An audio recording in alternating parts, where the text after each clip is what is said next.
Dibuka oleh saya ya. Silakan Soalnya Bu. Bu Hikmahnya sedang makan. Oke, Ya. teman-teman, Assalamualaikum warahmatullahi wabarakatuh. Waalaikumsalam warahmatullahi wabarakatuh. Waalaikumsalam warahmatullahi wabarakatuh. Nah, kita ketemu lagi di kelas CDE. Ini sudah menjelang UAS, jadi mohon konsentrasi karena ini bahasannya akan butuh konsentrasi. Jadi mudah-mudahan semuanya sehat, semua sudah makan siang sehingga kita bisa mengikuti perkuliahan hari ini dengan lancar ya. Terima kasih Abah sudah berkenan untuk pasca penyembuhan ini sudah ketemu lagi sama kita secara virtual. Mudah-mudahan sehat selalu semuanya. Amin. Amin. Kita mulai kelas hari ini dengan membaca basmalah bersama-sama. Bismillahirrahmanirrahim. Bismillahirrahmanirrahim. Mangga silakan Abah dimulai. Ya, terima kasih. Assalamualaikum warahmatullahi wabarakatuh. Waalaikumsalam warahmatullahi Topik wabarakatuh. hari ini cukup menantang ya. Mudah-mudahan sih bisa paham, tapi memang perlu berkali-kali mungkin ya. Dia akan menjelaskan tentang satu pisau bedah analisis namanya tematik analisis. Jadi sangat terkenal di dunia ya. Betul. Jadi hampir digunakan untuk menganalisis data. The how to do thematic analysis. Brown Clark ya. Jadi ini tokonya Brown and Clark dari New Zealand. Dia sebenarnya pakar psikologi, jadi dari departemen psikologi. Iya. Tapi ini bisa digunakan di semua bidang ilmu. Kemudian topiknya mungkin 5 ya. What is thematic analysis? Jadi kita kaji itu apa itu thematic analysis. Kemudian kapan menggunakannya thematic analysis itu. Kemudian bagaimana step by step-nya. Nah ini yang agak panjang. Walaupun misalnya ada 6 step, tapi sebenarnya begitu praktiknya tidak serumit teorinya. Jadi teorinya memang agak rumit. Kemudian apa tipsnya supaya bisa menggunakan thematic analysis. Terakhir kita langsung praktek ya. Bagaimana yang penting dari thematic analysis itu adalah membuat coding, kode dan tema. Jadi data yang kita punya nanti diberi kode dan diberi tema, itu aja intinya. Ya. Kita mulai dari definisi ya atau pengertian thematic analysis. Di what is thematic analysis? Jadi ada beberapa definisi. Yang pertama, thematic analysis is qualitative data analysis method that involve reading through a data set. Jadi ini bagian dari analisis data kualitatif.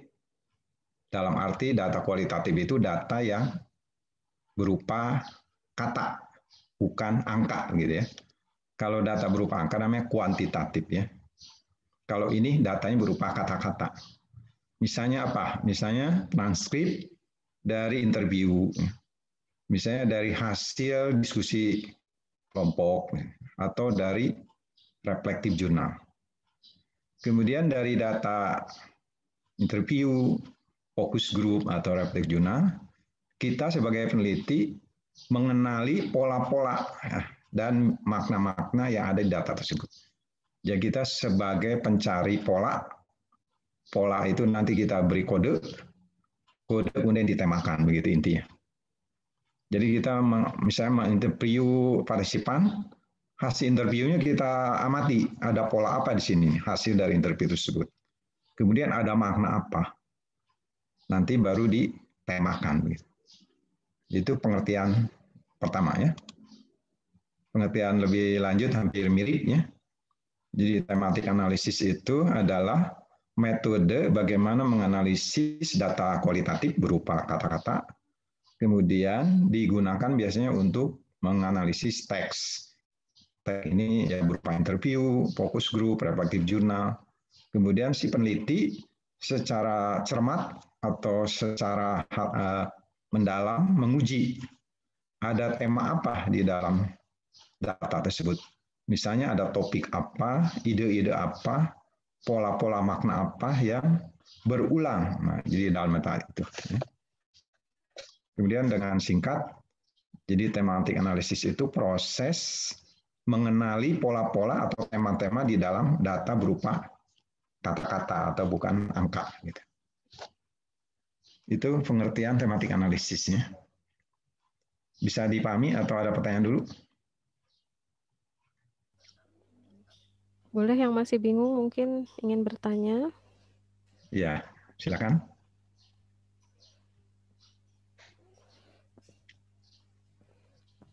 Atau lanjut dulu? Boleh lanjut ya. Oke. Kemudian di dalam prakteknya nanti ada kita akan mengejar kepada jenis-jenis rumusan masalah atau research question. Jadi pertanyaan seperti apa yang nanti bisa digunakan menggunakan tematik analisis. Misalnya, how do patient perceive doctors in hospital setting? Jadi ini persepsi apa? Pasien terhadap dokter di kondisi rumah sakit. Nah, ini kan nanti diwawancara. Nanti dari persepsi pasien, ini nanti ada data-data, ada berupa ide-ide. Nah, ini bisa ditemakan.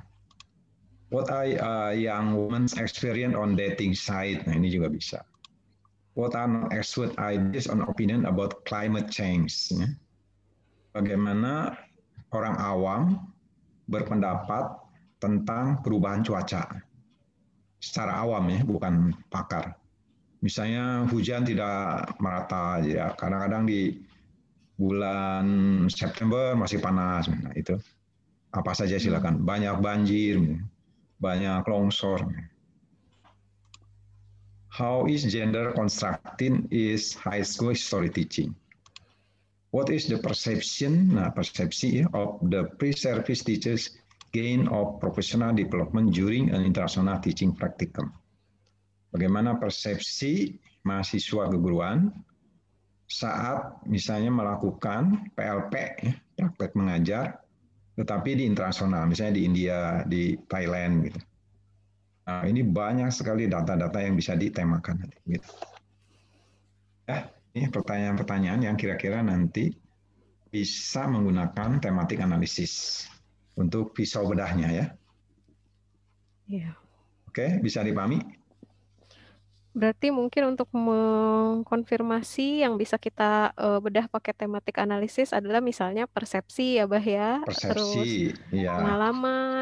Pengalaman, ide, opini, ya. pendapat, iya. Pendapat, gitu. Tuh. Siap. Lanjut ya. Nah, nanti setelah kita mempunyai research question, terus kita menggunakan tematik analisis, gunanya apa ya? Untuk menjawab, to answer any this question. Jadi pertanyaan-pertanyaan itu kan sebagai peneliti kita harus jawab dalam bentuk nanti temuan. Gitu. Tapi sebelum dijawab, kita harus mengumpulkan data dahulu. Misalnya kita menginterview, ya, meminta si partisipan menulis reflective journal, baru analisisnya dengan tematik analisis. Kemudian di tematik analisis ini, di sini si peneliti ini harus menginterpretasi data secara ilmiah ya tentunya. Jadi dalam menginterpretasi bukan berdasarkan subjektivitas ya, atau kemauan dari peneliti. Tetap nanti ada dukungan data-data penelitian sebelumnya. Nanti dari tema-tema yang luas, nah tugas kita lah mengkerucutkan, membuat tema itu menjadi lebih spesifik, gitu ya. Itu tugas kita. Makanya nanti ada beberapa langkah untuk mengkerucutkan tema yang terlalu luas menjadi lebih spesifik. Kemudian hati-hati dengan menggunakan tematik analisis. Nanti yang pertama adalah hindari subjektivitas, jadi pendapat pribadi. Gitu. Kalau pendapat pribadi itu kan kurang ilmiah. Jadi tetap nanti kita membutuhkan bekal-bekal penelitian sebelumnya untuk menafsirkan data yang kita punya. Jadi hati-hati dengan kehilangan nuansa. Nuansa itu kehilangan makna dari data tersebut. Karena kita terlalu menggunakan pendapat pribadi. Itu yang perlu diperhatikan. Terus kapan menggunakan tematik analisis? Jadi tematik analisis digunakan apabila kita ingin menemakan, membuat sesuatu menjadi lebih fokus ya, tentang pendapat orang-orang, opininya, pengetahuannya, pengalamannya, atau nilai-nilai yang diucapkan oleh orang-orang dalam bentuk data kualitatif, ya. Misalnya yang tadi ya, interview, misalnya boleh juga sosial media profiles atau survei atau reflective journal. Pokoknya yang berupa kata-kata aja. Ya. Jadi kualitatif data, bukan angka. Kalau angka itu kuantitatif data. Jadi inilah saatnya kita menggunakan tematik analisis.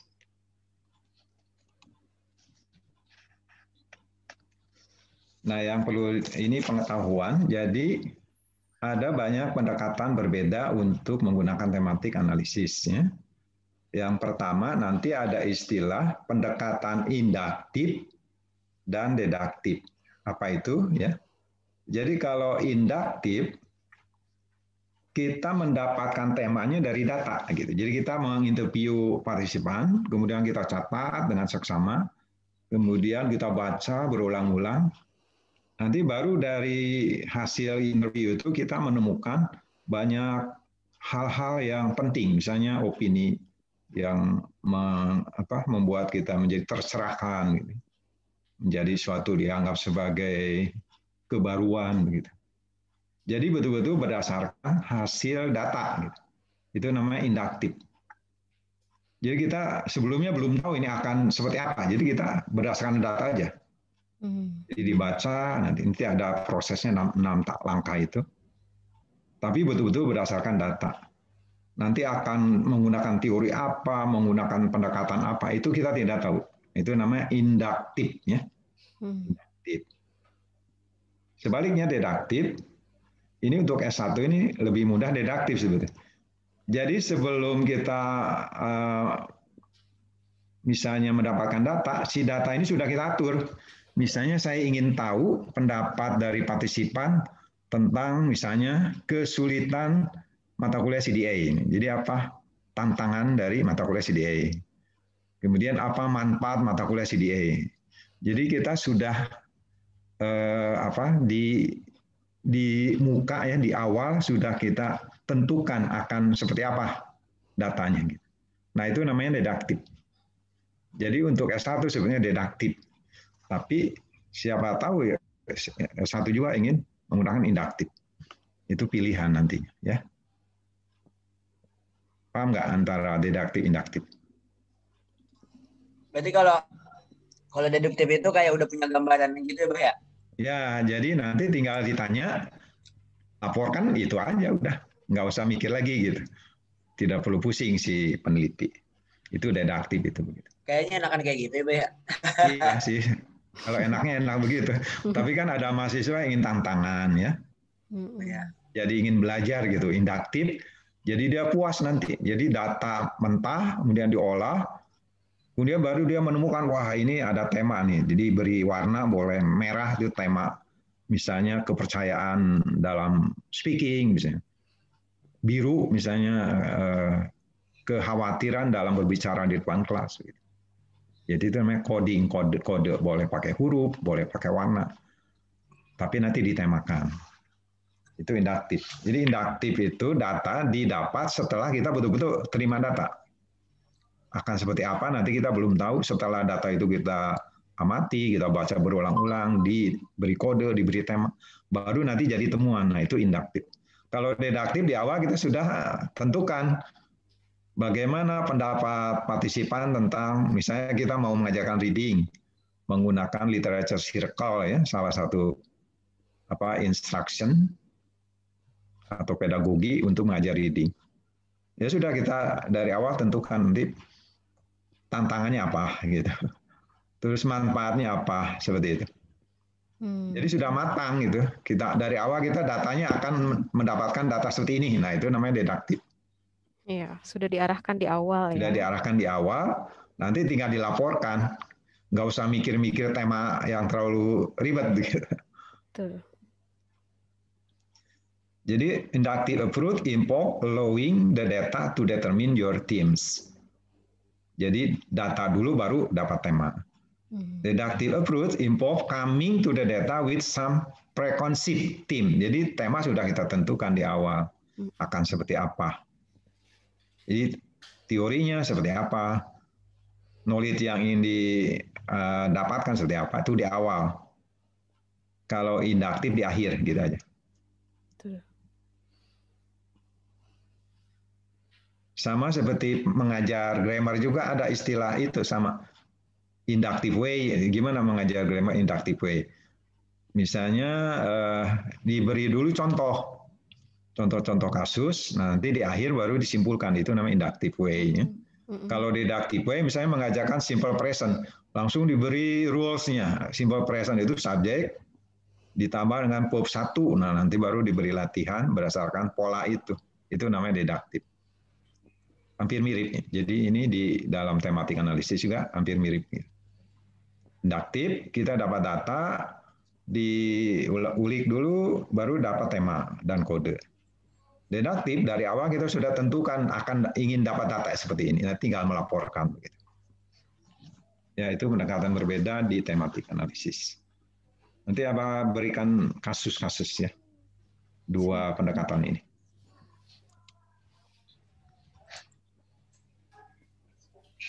Jadi apabila does my theoretical framework give me a strong idea of what kind of team I expect to find the data, nah ini deduktif. Or I'm planning to develop my own framework based on what I find, nah ini induktif. Ada pertanyaan nggak tentang induktif dan deduktif dulu ya, supaya tidak bingung. Dari saya nggak ada, Bah. Alhamdulillah. Ya. Induktif, data itu, tema itu akan kita tahu setelah kita menerima data dari partisipan. Kita baca berulang-ulang, kita temukan apa hal yang menarik. Nah, itu induktif. Deduktif, di awal kita sudah tentukan oleh kita sendiri, saya ingin mendapatkan data seperti ini. Tinggal ditanya, pertanyaannya sesuai dengan yang kita harapkan. Oke ya. Kemudian ada satu lagi tentang semantic and latent approach. Latent approach. Kalau semantic approach, jadi menganalisis ya data secara eksplisit. Jadi apa adanya yang nampak gitu. Itu namanya semantic approach. Kalau latent approach, jadi membaca terhadap teks tersebut, kemudian kita memberikan asumsi apa yang terjadi di dalam data tersebut. Jadi ini menggunakan pemikiran tingkat tinggi gitu kalau latent, kritikal. Gitu. Kalau semantik apa adanya yang ada di data. Jadi kalau pertanyaan, am I interested in people's stated opinion? Jadi misalnya apa manfaat dari CDA ini? CDA ini penting misalnya untuk menganalisis data. Jadi mahasiswa itu perlu dibekali CDA. Ya sudah itu aja. Berarti itu semantiknya. CDA penting untuk membekali mahasiswa dalam menganalisis data. Jadi kalau latent, jadi what their statement reveal about their assumption and social context. Misalnya di dalam CDA itu kan sangat complicated. Nah ini diuraikan oleh kita. Apa kegalauan mahasiswa dalam mempelajari CDA? Dari segi psikologi, dari segi semantiknya, dari segi linguistiknya, dari segi psikologinya. Nah ini latent approach gitu. Jadi latent approach, kreativitas si peneliti dituntut ya. Kalau semantik apa adanya aja. Jadi gampangnya kalau semantik approach itu yang ada di permukaan aja apa yang terlihat tulis. Tapi latent itu di balik itu, behind the data. Beyond data. Tidak, ya beyond the data. Jadi perlu kita berpikir keras gitu. Seperti tadi hampir sama dengan deduktif, sudah direncanakan, induktif, kita belum tahu seperti apa datanya, bergantung dari datanya. Begitu. Kalau induktif, kita harus menghasilkan data yang berkualitas. Jadi kalau belum berkualitas, tanya lagi. Jadi jangan hanya sekali gitu ya. Kalau mau wawancara itu, kalau jawabannya common sense itu kan kurang berkualitas. Kita tanya lagi. Nah itu induktif. Kalau deduktif karena pertanyaan sudah diarahkan ya paling kurang-kurangnya kita perbaiki sendiri. Gitu. Ya, jadi ada 4 hal ya, deductive ways, approach, inductive approach, semantic approach, sama latent approach. Itu turunan dari tematik analisis. Jadi tematik analisis itu ada hal-hal yang tersembunyi itu 4 hal ini. Sebetulnya banyak, tapi ini 4 saja untuk S1. Oke, pemahaman tentang ini.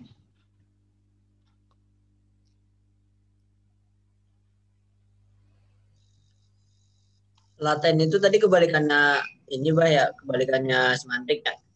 Laten itu dari kata tersembunyi sebetulnya. Bahaya laten komunis, artinya bahaya yang tersembunyi dari komunis. Iya. Jadi data itu betul-betul harus digali dulu, baru kita mendapatkan yang bermanfaat gitu. Kalau hanya awam nggak akan kelihatan gitu. Jadi artinya perlu penafsiran tingkat tinggi. Gitu. Jadi kalau di kajian ayat itu ayat-ayat yang betul-betul memerlukan keilmuan lain gitu. Nahu, sorob, balago, apa gitu. Nah itu. Kalau ayat-ayat yang jelas gitu kan nggak perlu macam-macam kan, karena jelas gitu. Kan ada ayat yang tidak jelas, nah itu perlu keilmuan kan untuk menafsirkan. Nah yang perlu keilmuan laten itu, laten. Kalau semantik yang jelas, ayatnya sudah jelas. Jadi omongan dari partisipan itu udah jelas, ya itu aja temuannya. Gitu ya, kira-kira. Nah. Ada pertanyaan? Silakan. Pengertian-pengertian dulu aja, sedikit-sedikit ya.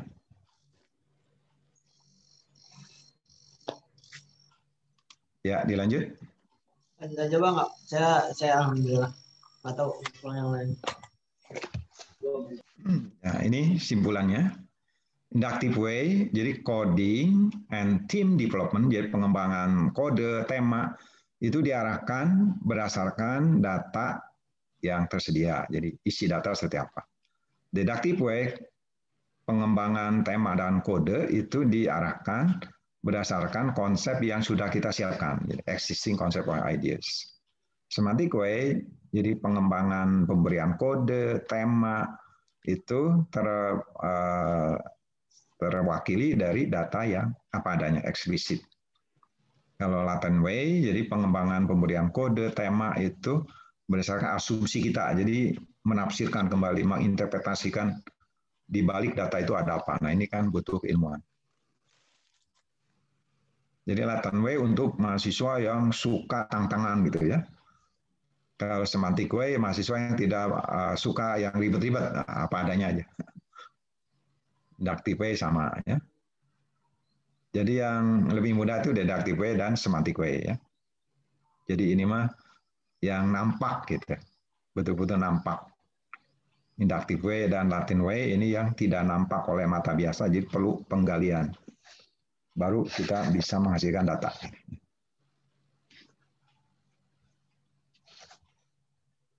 Oke? Pengertiannya tentang inductive way, deductive way, semantic way, Latin way.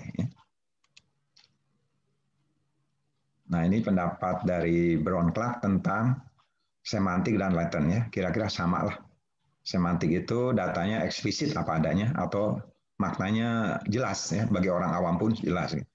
Kalau latent way dia perlu dikaji kembali, diuji kembali.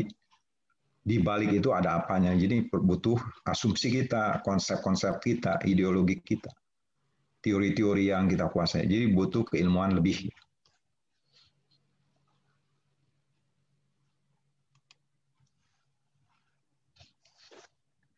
Oke, nah sekarang kita masuk kepada tematik analisis. Stepnya itu seperti apa? Menurut Brown and Clark. Nah ini yang sepertinya rumit, tapi nanti prakteknya itu tidak serumit ini. Ini hanya teorinya, memang agak lebih rinci ya. Wadaw.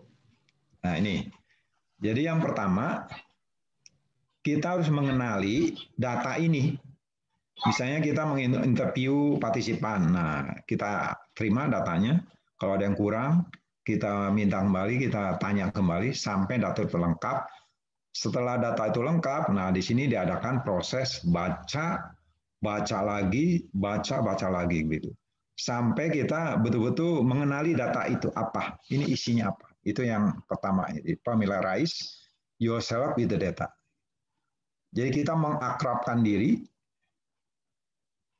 terhadap data yang kita punya dari partisipan yang kita tanya, misalnya berupa interview atau kita meminta mereka menulis reflective journal, data ini dibaca berulang-ulang oleh kita. Itu langkah pertama, ya. Jadi proses biasa sebetulnya. Kita untuk menghasilkan temuan, jadi kita harus mengenali data. Itu langkah pertama, ya. Familiarize yourself with the data. Kenali data ini baru kita bisa menghasilkan data. Tidak mengenali data, ya artinya kita tidak akan bisa menghasilkan temuan yang sesuai yang diharapkan. Kemudian apalagi mendiskusikannya. Kalau tidak mengenali data, kita tidak akan bisa mendiskusikan data tersebut. Itu langkah pertama, ya. Langkah kedua, kita membuat kode kasar dahulu. Jadi dari data yang kita baca berulang-ulang diberi kode. Kode bisa berupa angka, bisa berupa warna, bisa berupa inisial. Gitu. Misalnya kepercayaan diri, misalnya K, gitu. Atau misalnya speaking confident, nah, berarti speaking as confident C, jadi SC. Jadi yang data yang berupa speaking confident dikelompokkan dalam menjadi SC. Jadi kodenya SC, temanya speaking confident. Kemudian ada yang misalnya kekhawatiran berbicara di depan publik, misalnya. Nah, itu data kedua. Jadi ada siswa yang sangat takut kalau berbicara di depan kelas. Nah, datanya seperti apa? Nanti beri kode dan diberi tema. Speaking anxiety, jadi SA, gitu. Seperti itu. Jadi setelah dikenali yang tadi, data itu diberi kode awal, kasar aja. Nanti kode boleh warna, ya, merah, biru, hijau, terserah kita. Terserah si peneliti, ya, kreatif aja. Jadi intinya di dalam nomor 2 ini, mulai menyusun data ini dalam bentuk yang bermakna dan mudah dikenali, sistematik. Itu intinya.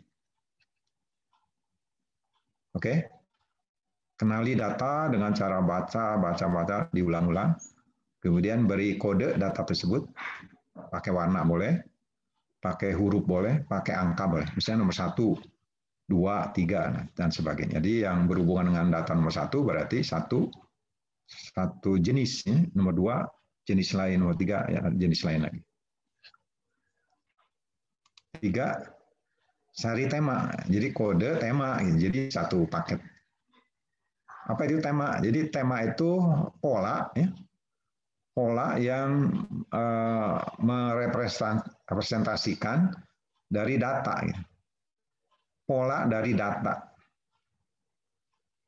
yang ada hubungan dengan menjawab pertanyaan, gitu ya. Jadi tema itu pola dari data, pola-pola yang ada di suatu data. Pola-pola yang sama dari suatu data itu akan menjadi tema yang sama, gitu. Ini butuh latihan nanti, ya, mencari tema itu. Oke, ya. Jadi pertama kenali data, beri kode secara kasar dulu, baru cari tema. Setelah itu nomor 4, temanya diperbaiki lagi, mungkin ini kurang cocok, jadi ada review tema. Maksudnya memperbaiki tema. Misalnya, apakah tema ini masuk akal? Kadang-kadang kita membuat tema tapi tidak masuk akal. Misalnya tema yang berbeda dimasukkan dalam satu kelompok. Nah, itu berarti kan tidak make sense. Gitu. Apakah data ini mendukung tema? Gitu. Kemudian apakah temanya overlapping? Jadi tema 1, 2 itu sama sebenarnya. Jadi bisa digabung. Gitu.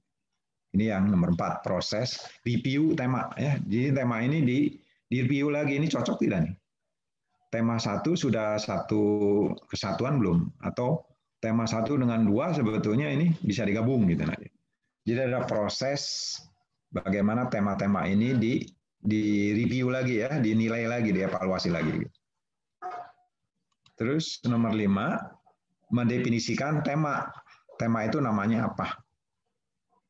Jadi direvisi kembali, dievaluasi kembali.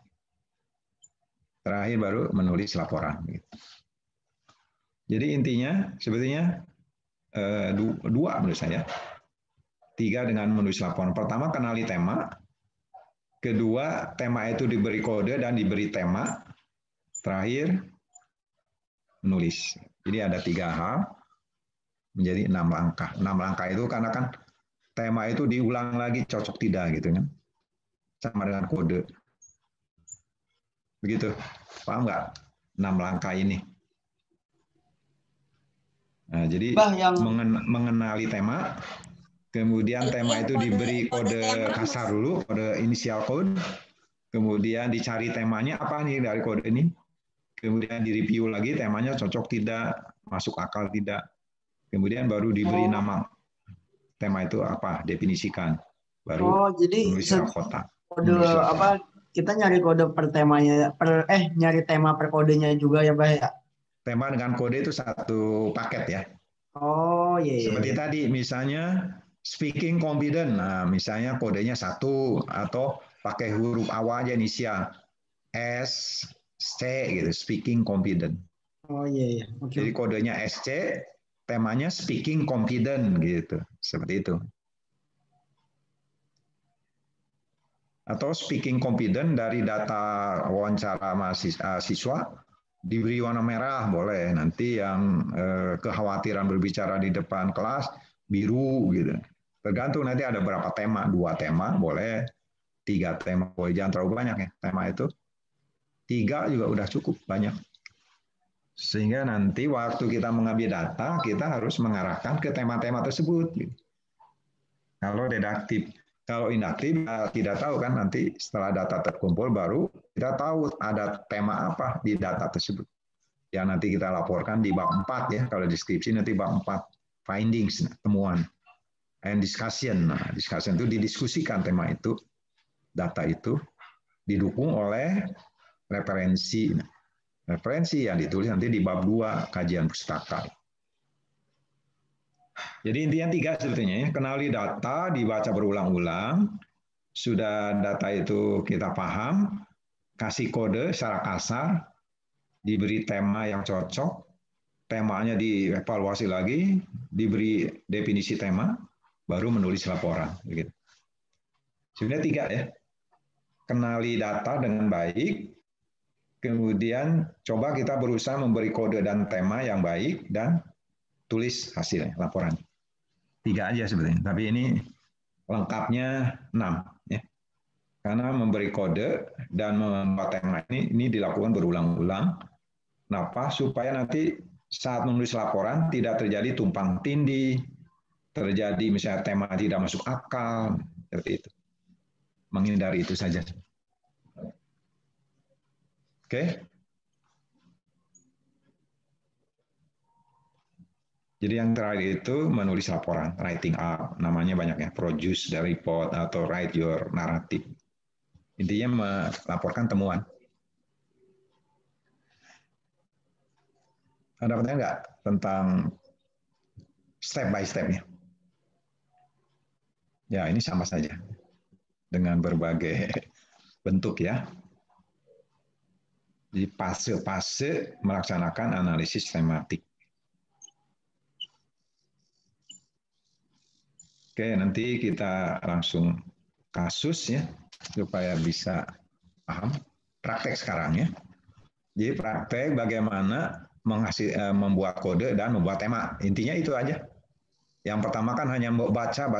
Pokoknya data itu sampai si peneliti itu mengenali datanya. Jangan sampai datanya tidak paham. Nah, jangan, bahaya. Nah, coba Royhan dibaca coba. Ini PICNet itu adalah cuplikan ya. Except, jadi semacam hasil dari misalnya reflective journal atau hasil wawancara. Jadi ini dari seorang guru A. Ya. Dia ngomongnya seperti ini. Coba dibaca.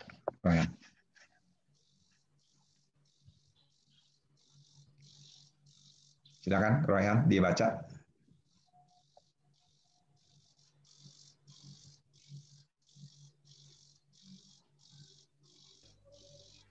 Mungkin Royhan sedang away ya. Coba. Oh ya, siapa? Yang lain Ya, bisa.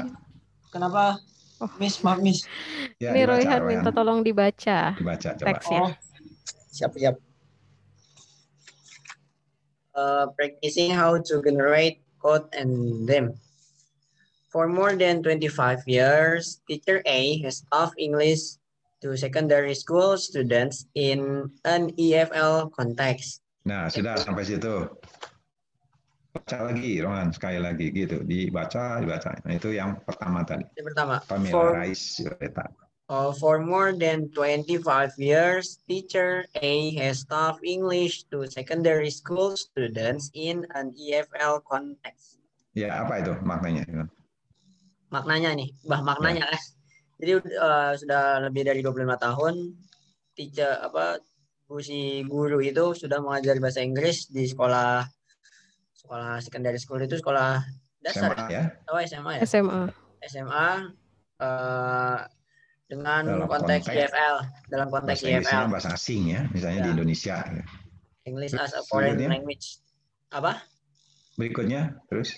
Oh, in a reading class, A teaches students reading comprehension. Ya. Terus? A always uses a published reading textbook written by native English-speaking writers. Ya. A asks a student to read a text. Ya. Following this activity, the students are asked to answer reading questions. Then, A checks whether students' answer to the question are right. Nah, ini dibaca bisa 10 kali, 20 kali data ini gitu oleh kita. Yang tadi yang step pertama itu ya. Jadi intinya kan guru A ini mengajar lebih dari 25 tahun di SMA ya. Dalam konteks bahasa Inggrisnya sebagai bahasa asing. Kemudian dia mengajar di reading, kelas reading. Ya, kelas reading. Kemudian praktek-praktek yang dilakukan oleh guru A ini, dia pertama menggunakan buku yang ditulis oleh penulis native, ya, penutur sejati. Kemudian menyuruh siswanya untuk membaca teks. Nah, di sini kita maknai dengan Latin way tadi. Si guru ini menyuruh siswanya untuk membaca suatu teks. Berarti gitu. Ini yang ada di pikiran kita ya sebagai seorang peneliti. Berarti si muridnya ini tidak mempunyai apa? Tidak mempunyai apa? Buku. Inisiatif. Bukan. Tidak kan punya si ini. Gurunya selalu menyuruh baca ini nggak punya inisiatif. Inisiatif, iya. Jadi si guru mendominasi. Jadi seolah-olah siswanya itu pasif gitu. Nah, ini Latin way. Dari A asks a student to read a text. Nah, ini kan semantiknya. Tapi di balik ini maknanya itu si guru ini mendominasi, si muridnya pasti ini murid-murid yang jantungan ya. Jadi kan disuruh-suruh terus. Waduh. Nah, itu Latin way-nya gitu. Teacher centered. Ya, teacher center ini. Si muridnya diam aja disuruh nanti. Baca teks ini. Sudah baca jawab pertanyaan gitu. Nah, nanti sudah dibaca, suruh jawab pertanyaan, benar nggak? Begitu. Nanti seolah-olah si guru ini dewa, gitu. Dia, oh ini salah, ini benar, gitu. Jadi dia memeriksa apakah jawaban siswa ini benar atau salah. Gitu. Jadi seolah-olah guru ini otoritas yang membenarkan atau yang menyalahkan. Nah ini di sini ada semantic way, Latin way, ya seperti ini. Tapi kita belum tahu temanya seperti apa, kodenya seperti apa. Nah, ini belum kelihatan. Yang jelas ini induktif karena kita berdasarkan data yang kita dapat. Tapi semantic way sudah nampak. Guru A ini mengajar di SMA ya, dalam konteks bahasa Inggrisnya sebagai bahasa asing. Nah ini semantic way. Di kelas dia mengajar reading, tapi mengajarnya reading comprehension. Nah ini reading comprehension itu reading apa? Semantic way-nya yang secara awam itu apa? Apa bedanya dengan extensive reading? Kalau ini intensive reading. Jadi reading comprehension itu intensive reading, ya. Kalau extensive reading kan reading for fun gitu ya, tidak dipaksa. Kalau reading comprehension itu dipaksa kan, dikasih tag, suruh baca, jawab pertanyaan. Kebayang kan, 3 tahun di sekolah begitu aja, kasihan. Nah, ya sudah jelas ya antara semantic ways dan latent ways. Ya. Di latent way kita sedikit harus kreatif gitu. Apa Dan maksudnya ini? kudu teliti juga bro ya. Teliti dan mempunyai pengetahuan, kan harus banyak Iya. baca. Iya ya. Ya iya, kalau nggak baca ya nggak akan bisa mengungkap di balik itu apa. Iya. Nah sekarang guru B, nah, coba Nabhan silakan dibaca.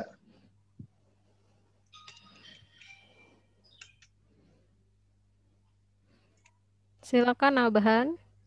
Nabhan silakan, tolong dibantu membacakan. Pignet itu cuplikannya.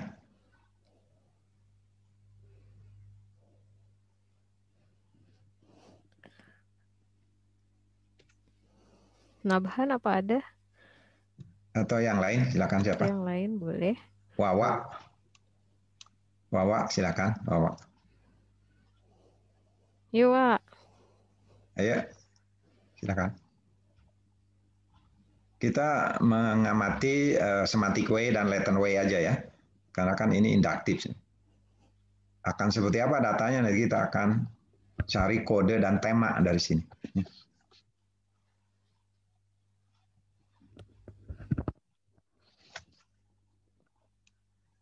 Nih Daul, silakan, atau siapa aja silakan baca.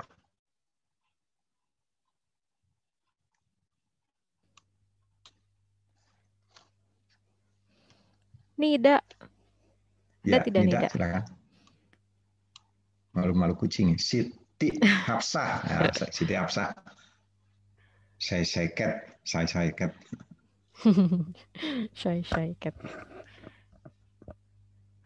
Habsah, silakan dibantu baca.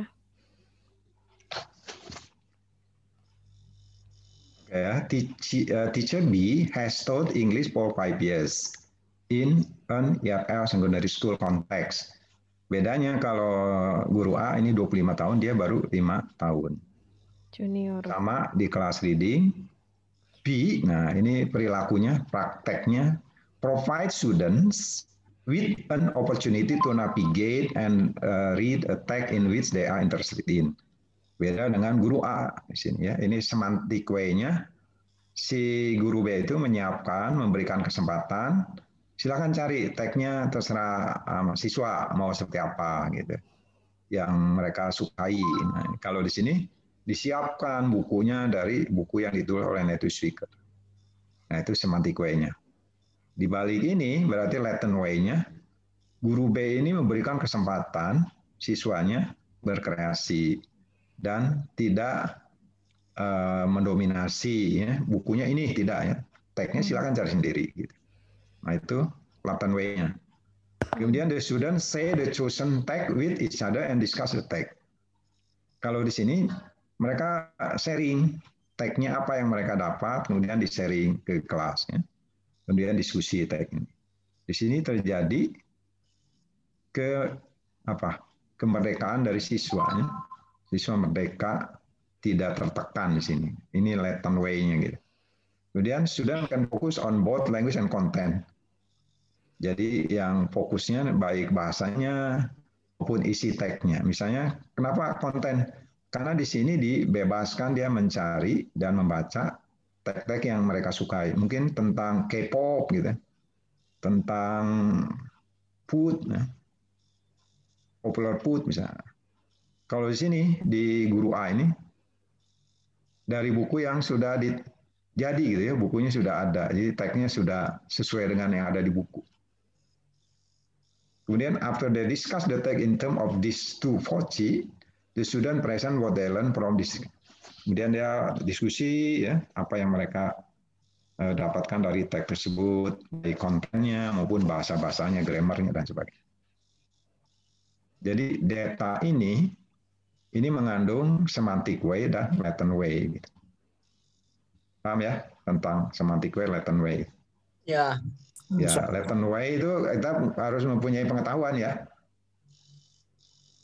Kalau tidak kita tidak bisa apa istilahnya membedah ya, membuka apa di balik tag ini gitu.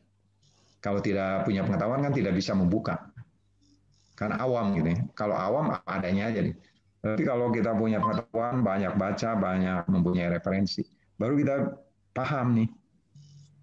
Nanti bisa memberi kode dan bisa memberi tema. Begitu.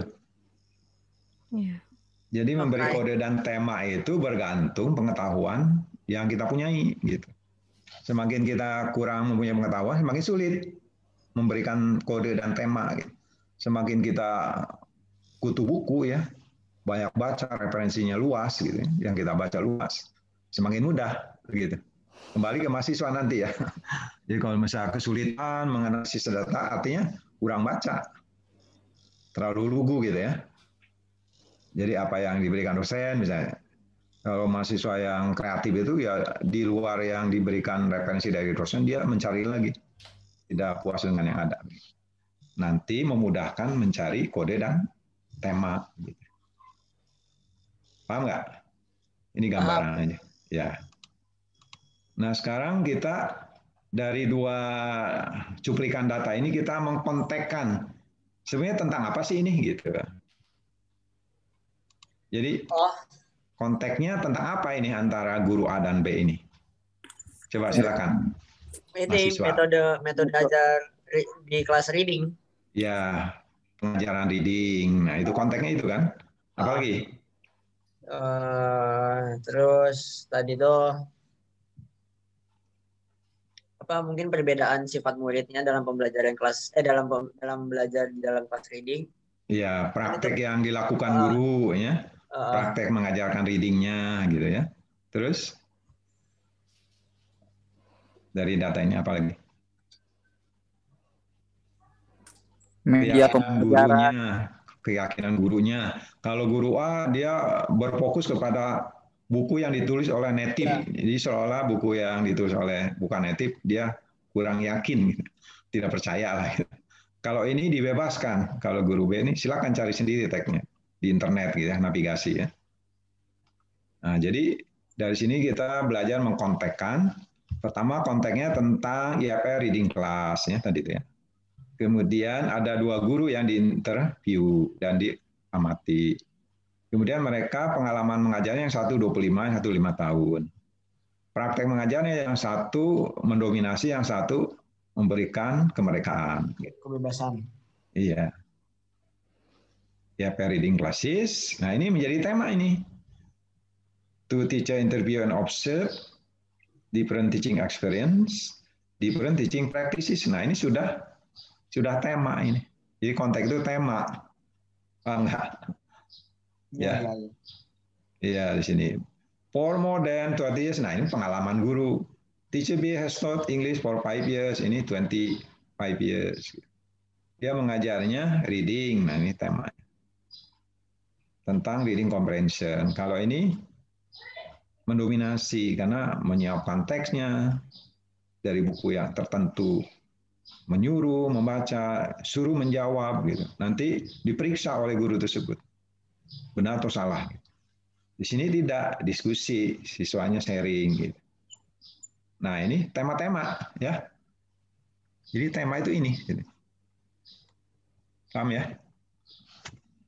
Ya, Pak.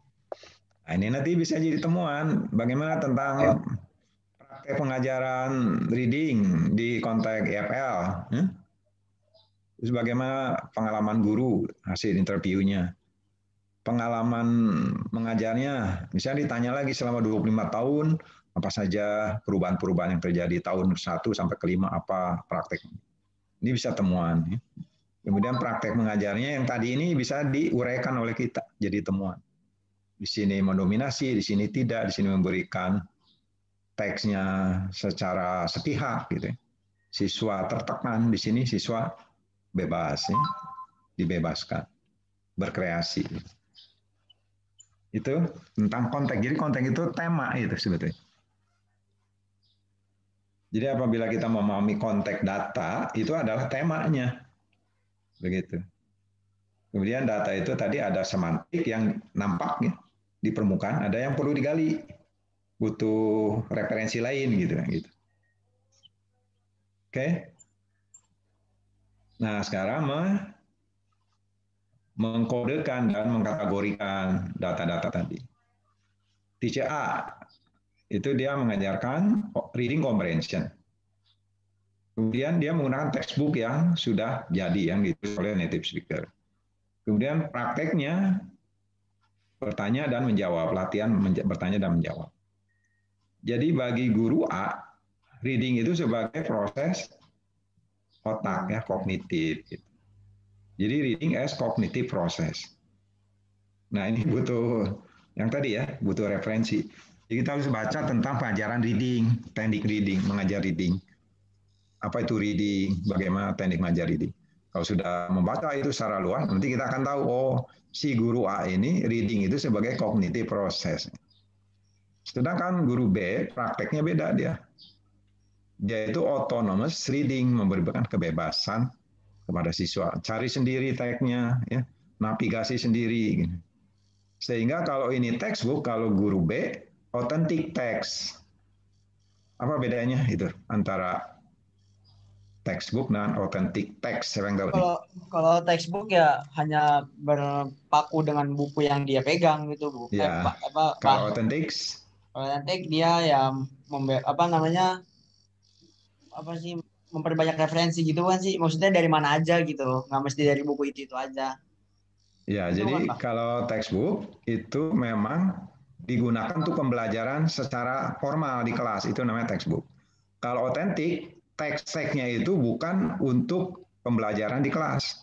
Misalnya resep obat gitu. Kemudian manual instruction, misalnya bagaimana menggunakan misalnya AC, di situ ada manualnya. Nah, itu bisa dibawa ke kelas untuk mengajarkan prosedur teks. Kemudian obat-obatan, itu kan obat batuk, di dalamnya ada petunjuk-petunjuk. Nah, itu authentic text. Brosur-brosur, gitu ya. Surat undangan, gitu. Pokoknya teks-teks yang tidak dimaksudkan untuk digunakan di kelas secara formal itu namanya authentic text. Kemudian yang tadi dia hanya guru A itu hanya latihan menjawab dan apa? Bertanya dan menjawab. Latihannya itu. Kalau di sini multimodal task. Waktu navigasi itu kan ada video gitu kan, menggunakan gambar, itu namanya multimodal task. Tugas-tugasnya tidak satu saya. Kalau ini hanya written text, kalau di sini bisa visual text ya, spoken text. Kemudian bagi guru B membaca itu tidak hanya masalah persoalan kognitif, tapi bagaimana siswa ini membuat makna dalam suatu proses sosial. Ya. Karena membaca itu social practice. Itu. Reading, writing, ya, listening itu social practice. Jadi reading ini sebagai meaning making and social processes. Ya. Praktek sosial. Bukan semata-mata salah benar, bukan. Kadang-kadang yang disebut benar itu belum tentu secara praktek sosial. Begitu. Nah, ini sudah kita memberi kode dan tema ya, categorizing itu tema. Dari perilakunya ini prakteknya reading comprehension, kalau guru B autonomous reading gitu. Guru A itu menggunakan formal text ya, textbook. Guru B authentic text. Jadi teks-teks yang tidak dimaksudkan untuk digunakan di kelas, tetapi sangat bermanfaat kalau digunakan oleh guru untuk membantu sebagai proses pembelajaran membaca. Ya. Guru A kaku ya. Berarti yang buat laporan itu yang seperti ini nanti ya? Iya, ini yang akan diuraikan jadi temuan begitu. Tinggal mencari referensi, jadilah finding. Nanti didiskusikan. Saat didiskusikan, kita harus support, didukung oleh penelitian-penelitian sebelumnya. Jadi kemampuan navigasi itu wajib bagi mahasiswa untuk mendukung data-data ini menjadi temuan yang sangat berguna dan menarik. Oh, ternyata walaupun kondisinya di satu konteks yang sama di Indonesia, IFL kan Indonesia di IFL, tapi perilaku guru itu berbeda ternyata di kelas itu. Ada yang reading comprehension, ada autonomous reading. Sama-sama mengajarkan reading. Yang satu menggunakan buku formal, yang satu kreasi ya sendiri, authentic text. Yang satu hanya sepihak, ini multimodal text. Gitu.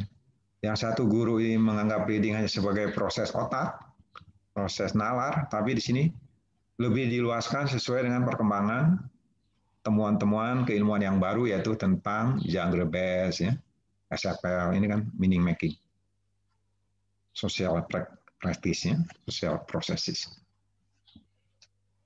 Paham nggak? Jadi data seperti ini ternyata akhirnya bisa menjadi temuan, gitu, penting sekali. Ada pertanyaan sampai sini?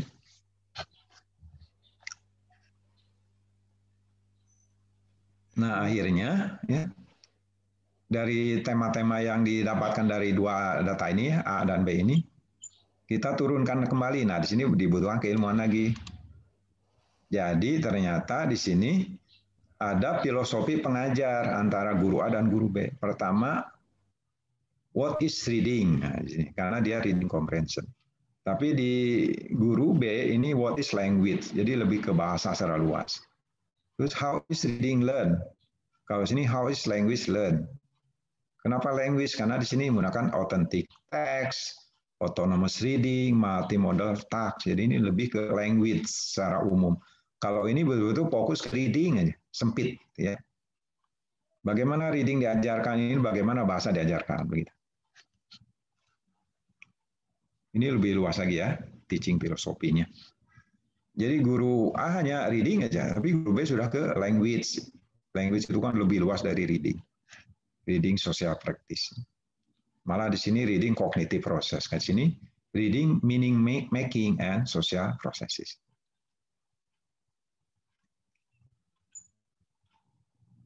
Nah, baru dianalisis ya. Nanti lebih dari 25 tahun guru A mengajar bahasa Inggris di SMA dalam konteks EFL. Di dalam kelas reading, guru A ini mengajarkan reading comprehension yang tadi ya. Jadi apa artinya? Kan ini hanya membaca, nanti ada pertanyaan. Pertanyaan itu biasanya harus sesuai teksnya gitu kan. Jadi seolah-olah reading itu hanya sebagai proses kognitif. Kemudian guru A selalu menggunakan buku-buku terbitan luar negeri yang ditulis oleh native. Berarti dia sempit sekali, jadi seolah-olah sumber pengajarannya hanya textbook. Jadi textbook mengarahkan mengajar. Jadi sebagai modal mengajar itu textbook. Kalau buku yang tidak ada, dia agak nervous ya. Karena guru ini berfokus kepada textbook. Kemudian buku textbooknya itu ditulis oleh misalnya Jack Richard gitu ya. Penulis-penulis native ya, native speaker. Jadi dia beranggapan bahwa native speaker itu lebih misalnya berkualitas. Jadi ada legitimate resources. Gitu. Dia hanya menyuruh aja membaca, berarti tidak ada otonomi bagi siswa gitu. Terus suruh menjawab, berarti si siswa tidak ada diberi kebebasan, pilihan-pilihan. Kemudian kesempatan untuk berkembangnya terbatas karena hanya disuruh membaca teks yang sudah pasti dari suatu buku, kemudian suruh menjawab. Nah, nanti di sini diperiksa salah benarnya, seolah-olah guru sebagai otoritas, otoriter, gitu. Sole authority of knowledge, gitu. Nah ini sudah sebagai interpretasi ini. Nah inilah yang disebut latent way, latent. Reading comprehension itu reading as cognitive process. Kalau yang tidak tahu teori reading tidak bisa menguraikan bahwa praktek reading comprehension oleh guru A ini reading sebagai cognitive process. Guru A selalu menggunakan textbook sebagai sumber satu-satunya bagi dia. Kemudian yang ditulis oleh native speaker berarti menganggap native speaker lebih berkualitas dari non-native. Terus menyuruh membaca dan menjawab berarti tidak ada kebebasan bagi siswa. Ya, ini praktek-praktek tematik analisis sudah dilakukan di sini. Ya. Yang 1 sampai 6 itu sudah dilakukan dari data kasar ini. Nah, dari 1, 2, kemudian temanya ini. Kalau kode gampang ya, kode itu hanya warna boleh, angka boleh, huruf boleh. Jadi kita fokus ke tema saja. Misalnya reading comprehension RC gitu ya, textbook T gitu. Q&A latihannya tanya jawab. Itu kode. Temanya ini reading comprehension, use the textbook, Q&A exercises. Nah, yang guru B membebaskan siswanya mencari sendiri berarti memberikan otonomi. Kemudian apa yang disukai siswa silakan cari sendiri berarti ada kebutuhan membacanya dibebaskan, reading needs. Student berbagi kepada temannya. Jadi belajar itu sebagai proses sosial, berbagi, tidak ego. Kemudian diskusi berarti belajar dari yang lain. Nah, di sini terjadilah cooperative learning. Cooperative learning. Kemudian siswa tidak hanya tanya jawab kaku ya. Pertanyaan ini nanti jawab di tag jawabannya. Tapi bahasanya juga diperhatikan, isi daripada tag itu diperhatikan. Berarti memadukan the integration of language and content. Kita membaca itu sebenarnya ada kontennya, ada feel-nya kan. Kalau SMP itu topiknya apa? Nah, itu konten. Di samping nanti ada leksikogrammarnya, vocabnya apa, grammarnya apakah simple present, simple past gitu. Menggunakan polarity, ada negatif, positif. Jadi kembali ke SFL ini adalah integration of language and content. Kemudian saat diskusi di kelas ini berarti learning from others. Jadi belajar itu tidak hanya dari guru tapi dari teman sebaya. Ya. Sehingga learning as social enterprise. Belajar itu adalah proses sosial. Di sini nanti teori Vygotsky yang dulu pernah dibahas itu. Nah, ini sebagai supportnya ini teori Vygotsky. Misalnya reading to mean, nah itu dari SFL, ya, dari Halliday, James Martin, dan lain-lain. Paham nggak? Analisisnya seperti ini. Ini masih sederhana ya. Tapi sudah mewakili tentang apa sih proses tematik analisis itu seperti apa. Seperti ini. Ya, dari data mentah, kemudian kita baca berulang-ulang, sampai kita ketahui konteksnya atau temanya tentang ini, tentang ini. Kemudian kodenya, guru A tentang ini, guru B tentang ini. Sampai ke filosofinya, kalau guru A itu sempit sekali hanya mengajarkan reading, tapi guru B dia mengajarkan bahasa lebih luas dari reading. Sampai menginterpretasi ya. Nah, ini Latin way ya. Bukan semantic way karena si peneliti tidak bisa memaknai bahwa reading comprehension itu reading as cognitive process apabila si peneliti tidak membaca secara mendalam tentang teori-teori mengajar reading gitu. Jadi yang merah-merah ini nih butuh pengetahuan tambahan dari si peneliti ya. Membaca lagi yang banyak.